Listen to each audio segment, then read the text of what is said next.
사도행전 7장 56절 말씀부터 8장 1절 말씀까지 함께 읽겠습니다. 말하되 보라, 하늘이 열리고 인자가 하나님 우편에 서신 것을 보노라 한데 그들이 큰 소리를 지르며 길을 막고 일제히 그에게 달려들어 성 밖으로 내치고 돌로 칠세.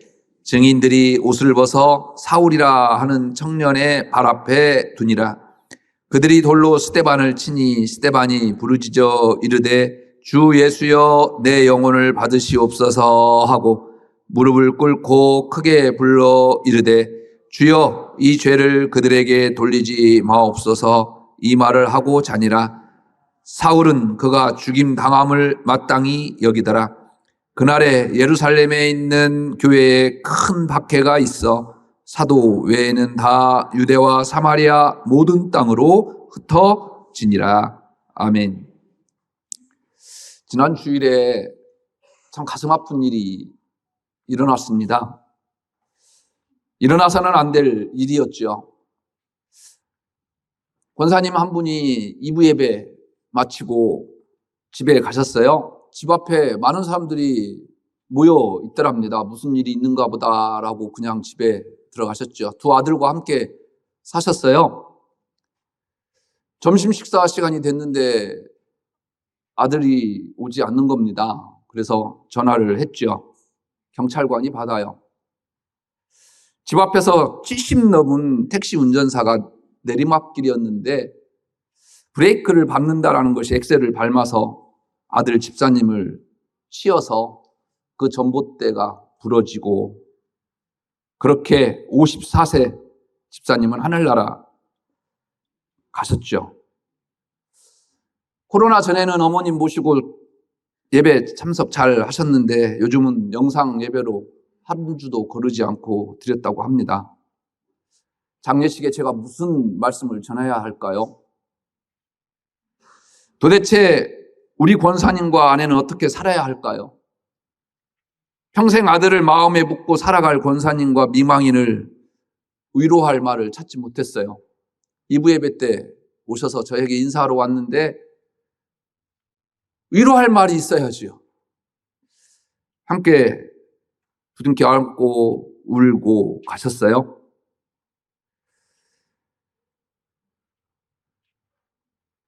누구나가 한 번은 그 자리에 서야지요. 그런데 이렇게 서서야 되겠습니까? 이 땅에 왔다가 가는 의미 없는 인생이 어디 있겠습니까?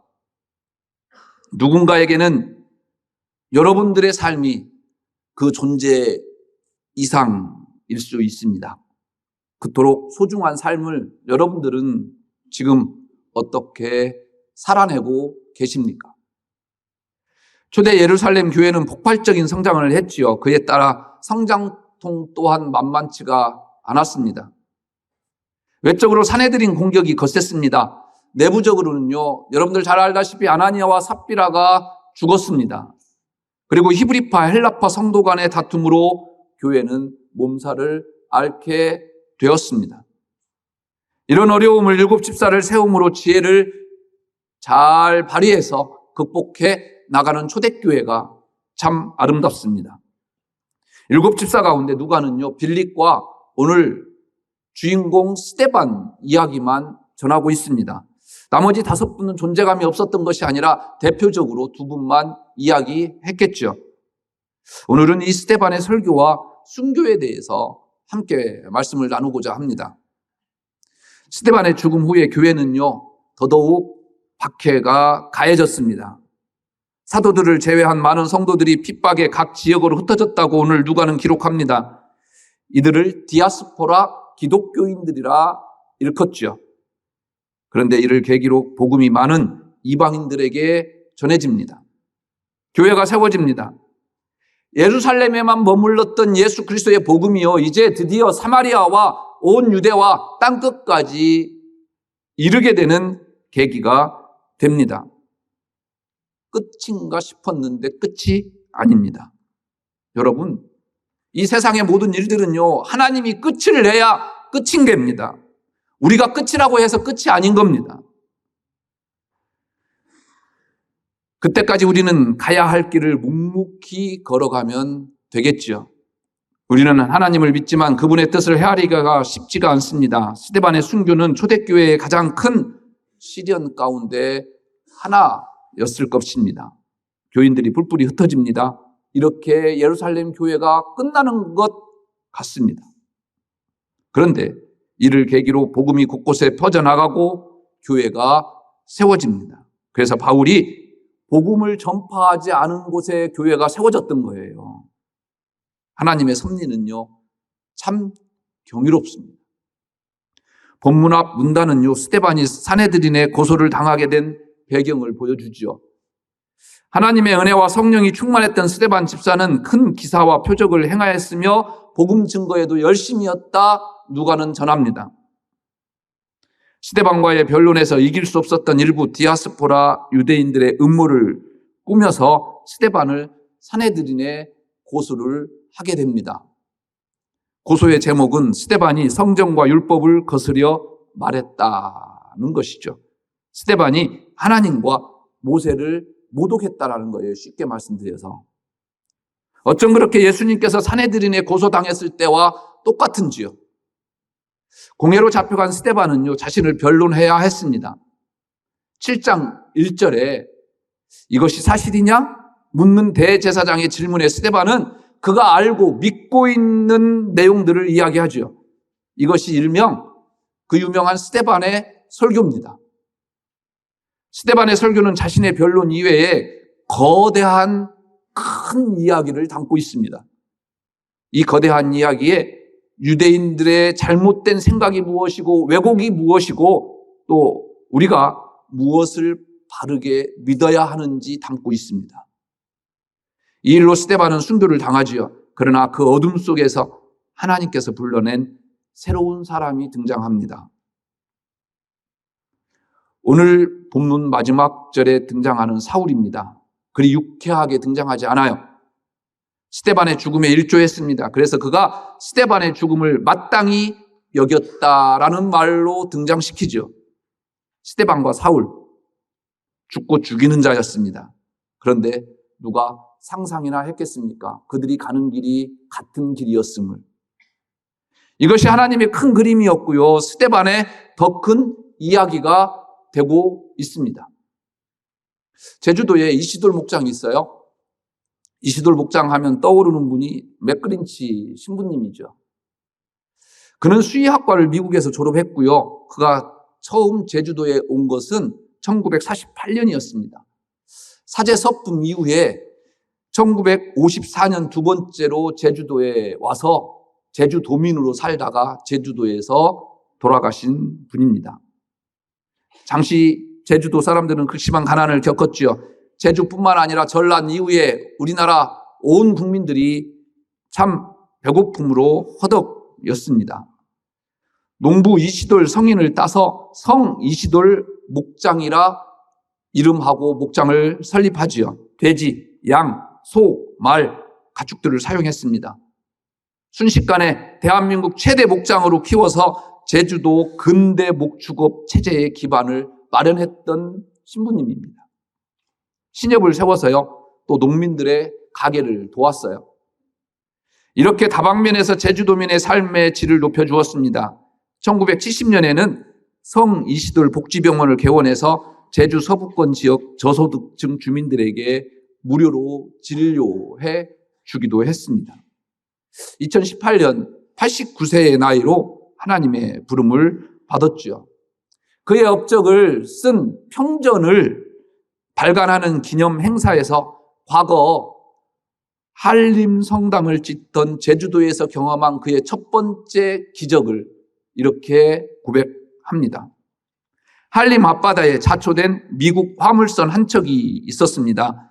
그 배에서 성당을 짓기 위한 목재를 얻었어요. 문제는 얻은 목재를 어떻게 운반할 것인가였습니다. 수킬로미터 옮겨야 했습니다. 그런데요, 신자들로 갖고는요 도저히 감당할 수 없습니다. 또 운반할 수 있는 기구도 없습니다. 그런데 놀라운 일이 벌어졌습니다. 주민 수백 명이요, 아무런 조건도 없이요 그곳에 나타나서요, 자발적으로 힘을 보탭니다.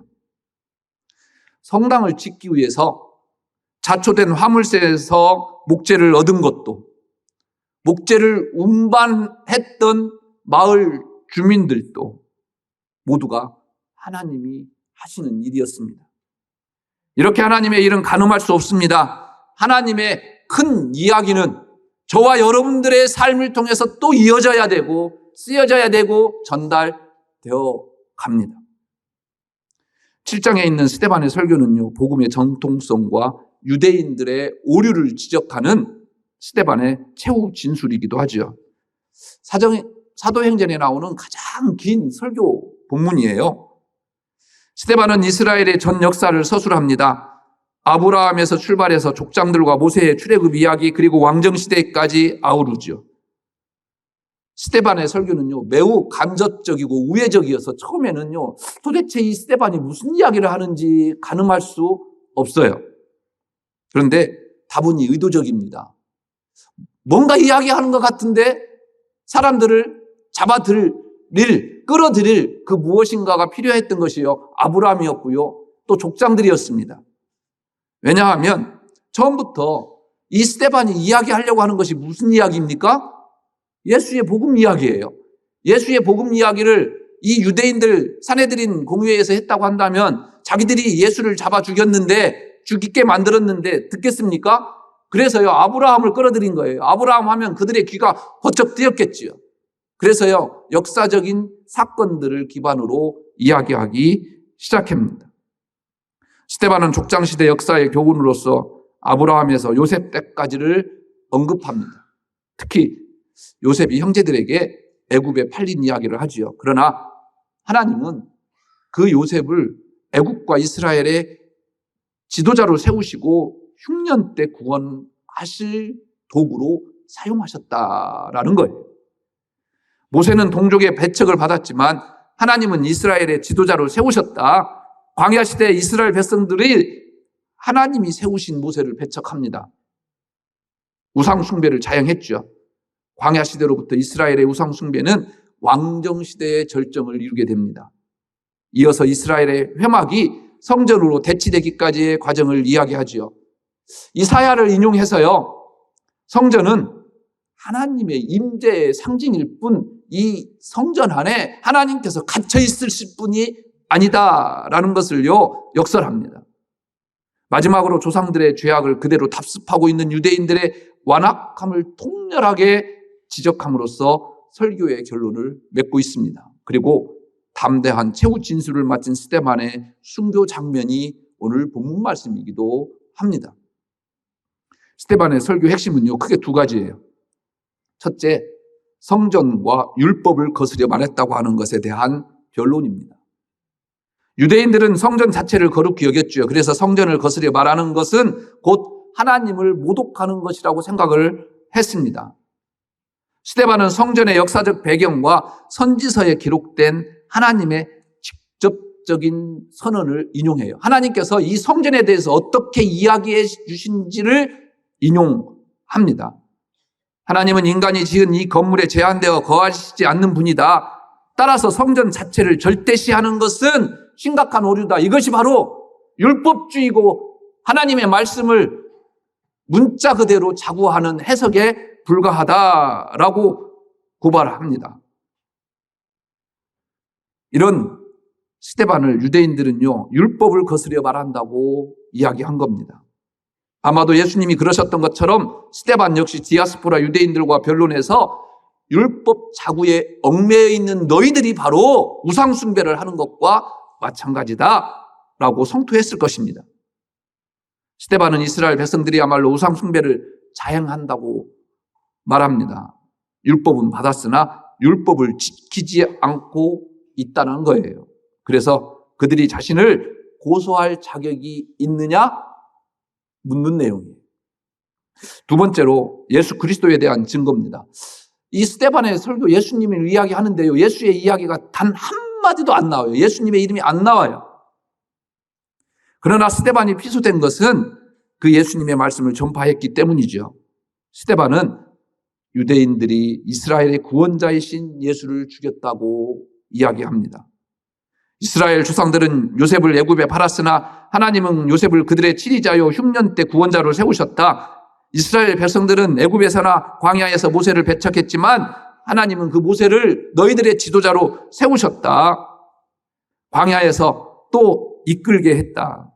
이스라엘 백성들은 의인이 오시라고 예언한 선지자들을 이처럼 모세처럼 죽였고 결국 선지자들이 오시라고 예언했던 그 의인을 죽이는 살인자들이 되었다라는 겁니다. 사내들인 법정에 모여있는 당신들이야말로 하나님보다 성전 자체를 숭배하는 심각한 오류를 범하고 있다는 겁니다. 또한 율법의 권위를 높이는 것 같지만 실상 율법을 어기는 범법자들이다. 더욱이 하나님이 보내신 자들을 배척하고 죽인 조상들의 완악한 행위를 답습해서 하나님의 구원자이신 메시아를 너희들이 죽였다라는 겁니다. 스데반 집사는 한치도 망설임 없이 이것을 선포해버려요. 유대인들은 죄의 심각한 치부가 드러났을 때 옷을 찢고 회개했어야 맞습니다. 그러나 자신들의 치부가 드러나자 오히려 이를 갈고 분노함으로써요 스데반을 돌로 쳐 죽이는 길을 선택합니다. 이렇게 믿음과 성령이 충만했던 스데반 집사는요 최초의 순교자로 죽게 됩니다. 그래서 스데반의 일이 끝났죠? 권사님 끝났죠? 끝났다니 제가 할 말이 없어서 이제 설교를 마쳐야 되겠습니다. 그 후 100년, 딱 100년이 지났을 때예요. 프랑스 리옹에서요, 블란디나라고 하는 장애인 여성 노예가 새벽부터 한밤중까지요, 고문을 당해요. 그녀는 황제에게 분양할 수 없다고 고집을 피웠습니다. 병사들은 블란디나를 경기장으로 끌고 가서요, 벌거벗긴 채 십자가에 매달고 굶주린 맹수를 풀었어요. 그런데 이게 어찌된 일입니까? 그 굶주린 맹수들이요 거들떠보지도 않아요. 하는 수 없이 병사들은 그녀의 가죽을 모두 벗겨버리기 시작했습니다. 머리 끝에서부터 발끝까지요 가죽을 벗깁니다. 그리고 채찍질합니다. 그리고 그것도 모자라서 석쇠 위에 불에 달궈서 올려놓았습니다. 만행은 그것으로 끝나지 않았습니다. 상처 입은 몸을 황소 우리에 내동댕이 쳐요. 성난 황소들이요 그녀를 들이받았습니다. 결국 그렇게 그는 죽었습니다. 숨지기고 지켜보던 그리스도인들은요 블란디나의 죽음에서 십자가에 달려 돌아가신 예수님을 만났습니다. 그녀와 자신들처럼 야유를 당하고 고통을 겪고 슬퍼하던 예수님이요 그곳에 계셨습니다. 때문에 그들에게 가해진 신체적 고통은요 오히려 용기로 바뀌었습니다. 이렇게 스데반의 이야기는요 계속되고 있습니다. 또 저와 여러분들의 삶 속에서 계속 되어야만 되지 않겠습니까? 스데반의 죽음은 여러 면에서 부흥을 경험하고 있던 예루살렘 교회에 큰 위기를 가져다 주었습니다. 사내들인을 중심으로 한 유대 종교 세력들로 하여금요 오히려 결집하게 만들었어요. 그들이. 본격적이고도 대대적인 핍박이 예루살렘 교회에 몰아치게 되죠. 사도들을 제외한 많은 성도들이 여러 곳으로 흩어지게 되었다라는 거예요. 오늘 본문 말씀처럼. 이런 위기 속에 성경은 어둠 속에 드러나는 실루엣처럼 사울을 소개합니다. 스데반의 죽음을 마땅히 여기고 교회를 잔멸하며 성도들을 옥에 넘기는 잔혹한 모습으로 등장하지요. 하나님의 교회는 멸망하고 어둠의 세력은 흥왕하는 것 같습니다. 그러나 성경은 여기서 멈추지 않습니다. 8장부터 전개될 내용은요, 바로 스데반의 순교로 인해서 믿는 자들에 대한 박해가 극심함에도 불구하고 하나님의 말씀이 예수 그리스도의 복음이 예루살렘에 갇혀있지 아니하고 그 일을 계기로 해서요, 사마리아와 온 유대와 땅끝까지 퍼져나가는 폭발적인 다이나마이트와 같은 힘이 있음을요 우리에게 보여주고 있습니다. 스데반을 죽였던 장본인 사울, 그를 통해 하나님은 스데반의 더 큰 이야기를 준비하고 계셨습니다. 바울이 예수님을 만난 다메섹 이야기, 그를 사도로 인정하고 선교사로 파송하는 안디옥 교회와 바나바의 이야기, 바울의 3차 걸친 선교 여행 그리고 로마행까지 이 이야기들은요, 스데반을 넘어서 하나님께서 하시고자 하시는 더 큰 이야기였습니다. 당신은 이해할 수도 상상할 수도 없는 하나님의 놀라운 일들을 우리는 목도합니다. 오늘 우리 앞에 펼쳐진 일이 무엇일지라도요, 우리의 제한된 눈으로 그 일들을 제한하지 마십시오. 하나님의 관점으로, 열방을 향한 복음의 관점으로 바라보시는 여러분들 되시기를 바랍니다. 우리의 삶 넘어 계획하시는 하나님의 큰 이야기, 누가는 이 이야기를요 들려주고 싶은 거예요. 그리고 그 이야기를 통해서 내가 그 이야기 속의 주인공이 되고 조연이 되어서 하나님의 더 크신 이야기가 우리의 자녀들에게, 여러분들의 후손들에게 이어져 가고 믿지 아니하는 사람들에게 폭발적으로 이야기되는 것을 누가는 원하고 있지 않을까요? 기도하겠습니다.